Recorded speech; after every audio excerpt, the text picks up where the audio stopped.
কোনটা বাই করছে? দেখো এইটা বাই করছে, মনে করো 15 বাই করছে, বুঝো 15 বাই করছে, তাহলে এটা বোঝো 15 বাই করছে, মাত্র 11 টাকা পার শেয়ার দিতে হচ্ছে, 11 ইন্টু 75 যা হচ্ছে সেই টাকাটুকু দিয়ে সে 1 লট কিনলো। এইবার এর টাকাটা কেন জিরো টপ করে হবে? দেখো এর টাকাটা টপ করে জিরো হয়ে যাবে, কারণ হচ্ছে সারাদিনের চার্জ 17 টাকা, তাহলে তুমি কিনেছো 11 টাকা দিয়ে, তোমার থেকে সারাদিন তুমি ওয়েটও করতে পারবে, সারাদিন তুমি ওয়েটও করতে পারবে না, কারণ সারাদিনের চার্জ 16 টাকা 17 টাকা, তেলটা মানে খেতে অনেক বেশি হয়ে যাচ্ছে। তাহলে তোমার কিছুক্ষণের মধ্যে দেখবে তোমার টাকা, তোমার মার্কেট তোমার ফেভারেও যদি চলে যায়, কিছুক্ষণ পরে প্ল্যাটফর্ম চার্জ যা হবে সেই টাকাটা তোমার আসল টাকাটা থেকে কেটে বাদ চলে যাবে।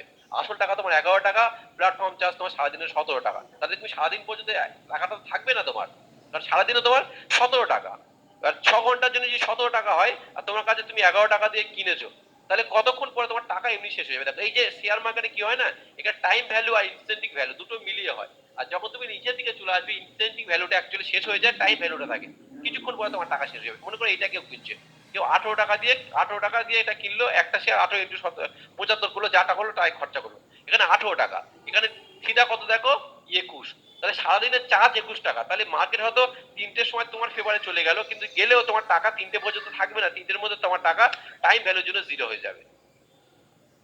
এটা হচ্ছে এই জন্য নিচে যারা কেনে তারা 100-99% চান্স, আমার পার্সোনাল ওপিনিয়ন, তাদের দিনের দিন পুরো টাকা জিরো হয়ে যায়।